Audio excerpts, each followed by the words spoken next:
Hi, I'm Dr. Elliot Adam from ElliotOracle.com. I'm also the author of Fearless Tarot, How to Give a Positive Reading in Any Situation, which is out now from Llewellyn Books, and it's available on Amazon or anywhere books are sold. If you like my positive approach to tarot, which uses symbolism for empowerment and not fear, this is the book for you. It is time for this week's Oracle Reveal. So earlier today on Instagram, I placed up a photo with 3 different animals, the koi fish, the vulture, and the beaver. And I asked you to use your intuition and just ask yourself which one is calling to you, because that animal has a message for you. And so for those of you who picked the koi fish, it says, there is always enough. And fish are a symbol for luck and abundance. And when you're attracted to this symbol, it could be a time where you need to reaffirm to yourself that actually there is plenty. There's plenty for everybody. I don't need to be afraid or worried about how I'm going to get mine or how I'm going to get ahead, because the universe is an unlimited wellspring of which to draw from. And so this is a time to just go with the flow, go with the current of your life. The first card for koi fish is where it's best for them to place their focus this week. And there it is, the go with the flow card, the Six of Swords. On the Six of Swords, we see those refugees in a boat. They're leaving behind the rough waters and they're sailing toward the smooth waters. This could be a time where you're going through a change or a transition, and also a time where you're just resigned to change. The Six of Swords is not a traumatic change card, it's a benevolent change card in the tarot.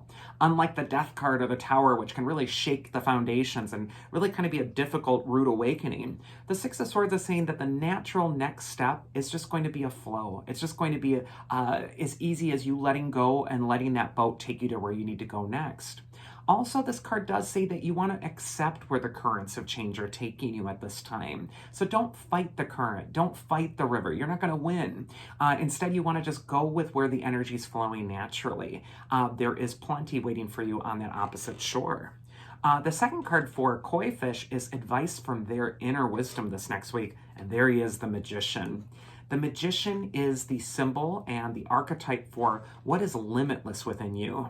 And when we see him, he's telling you it's time to reach up. It's time to touch what's immortal, what's lasting, what's transcendent with the situation. And also reaffirm your strongest, highest, best self. The Magician teaches you that your thoughts are like magic spells. They come out of your head and they go out into the world and they totally create the reality you're experiencing. And the beauty of this card is that if you want to start seeing some changes in your external life, it's as easy as changing your mind to do so.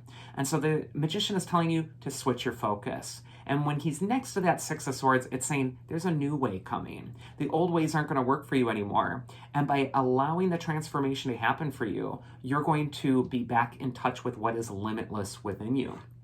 And then finally, we got the mythic archetype that is going to be helping the koi fish. We've been seeing her a lot lately. Demeter, the goddess of the harvest. She's also a goddess of seasons. When she loses her daughter Persephone, she grieves and she makes all the crops die and she makes winter come. And when Demeter comes, she says that everything has its season. And so this might be a time when you're really looking over your own life and looking at it from a distance, and you're saying, you know what? The season for that is past. The season for this is ended. And it's time for me to grow spiritually. It's time for me to reach up and go into the next phase. And sometimes that does involve some grief. But Demeter is also the goddess of harvest. So this is going to be something important for you to learn, that the harvest is waiting for you if you can allow the change and if you don't fight the magical current that is weaving through your life at this time. The second animal is the Vulture Spirit, and the card says nothing is wasted. And vultures, they're scavengers. They get kind of a bad rap, but they're so important. They're like the garbage men of the universe or of nature. They get rid of anything that's old or dying or decaying or not needed. And what's important about Vulture is that even a situation in your life, which might feel like garbage, like it's not something that's pleasant, like it's something ugly, that you kind of want to turn your nose up at it, Vulture teaches you that even that difficult lesson is valuable. It's important. And sometimes it's through those difficult moments that we really come into contact with what is best within us. So don't think anything in your life is a waste this time. The first card for Vulture is where it's best for them to place their focus this next week. There we go, the Nine of Swords, so in line with that Vulture. The Nine of Swords is a card that's been called the worst card in the deck. Not because it says, oh my God, something terrible is going to happen to you this next week. It's called the worst card because it affects your brain. It affects your mindset. It makes you look on a clear day and then just see myopia out there and just nothing good. And the Nine of Swords for me is like wearing really dirty glasses and looking out at the world. And it might be a beautiful sunny day, but everywhere you're looking, it's just like, this is filthy, this is terrible, this is awful. And you're just kind of affirming that. And when we see this card, it says, hey, take off the glasses. It's your perspective. The Nine of Swords shows someone stuck in a nightmare. He can't sleep. He's worried too much. But when we look at the card, he's actually not in any danger at all. The danger is coming from within. And that danger can sometimes come from our own inner saboteur, which we have to periodically stand up to. And this card says that sometimes you do have some shadows to face, and they are going to scare you. But the shadow is not as real as you may think it is. And so it's important to call it out and to bring shadows to light. Sunlight will be the best disinfectant for you. And so if you are worried about something, anxious, can't get past it, this card says, speak it aloud. Get in touch with someone you trust. Say, hey, I'm having this fear. Am I crazy or is this actually happening? And they'll just say, you're crazy. And then you can move on from it. But don't suffer in silence when we see the Nine of Swords. It's time to talk out some heavy emotions at this time. Second card for Vulture is advice from their inner wisdom this next week. Vulture is just all about the healing energy. Here, the Three of Swords shows the heart that's pierced by these three swords. This can indicate there's a wound happening. Someone might have hurt your feelings. Something difficult is being faced from the past. The Three of Swords can indicate that someone else may have put that metaphorical sword in your heart, and it can be hard to get over it. And the only way for the heart to heal on this card is through forgiveness and letting go of the old burdens. If the heart can let go of the swords, it can rise light and free above the clouds and rejoin the sun. And when this card comes up, it says it's time to take an inventory of what you're carrying around with you. It's affecting your perspective, but it's also affecting how you feel. And so I think that this is a perfect time to recognize the value of the painful lesson, but then to make peace with it and to finally transcend it and let it go. And then finally, the mythic archetype that's going to help Vulture out is Persephone, goddess of the underworld. So a lot of death, rebirth, underworld energy going on here. It's also not lost on me that Demeter comes up in our first card, and our second card is Persephone, the goddess of spring.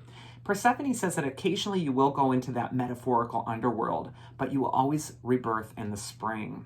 And so this is an important time where maybe there is some grief or loss or change or transition, and it might not be easy, but you need to know that rebirth always follows an ending, and Persephone promises that. Third, we have the Beaver Spirit, and it says lay a solid foundation, and beavers are known for getting busy and working.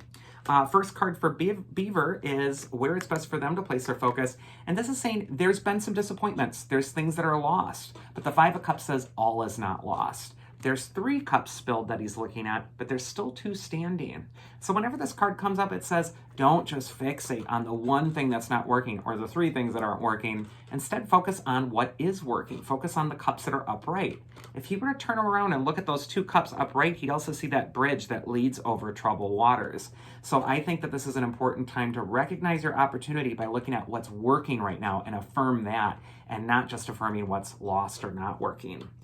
Advice from your inner wisdom, if you picked the Beaver, is the Page of Pentacles. He's a card of learning and accepting the learning process. And the Five of Cups next to the Page of Pentacles can tell me that sometimes failure or a mistake can be your best teacher. And so although you may not get it right the first time, it's still valuable input. And it's important to learn from it and grow from it and see what this situation is teaching you and rise above it. And finally, the Page of Pentacles is saying, switch your focus to what interests you or what you're passionate about. Don't waste energy on something that just makes you feel low. And then finally, we have the mythic archetype that is going to be helping the Beaver people, and we got Aphrodite, the goddess of love. She's telling you to improve your mood, focus on something beautiful.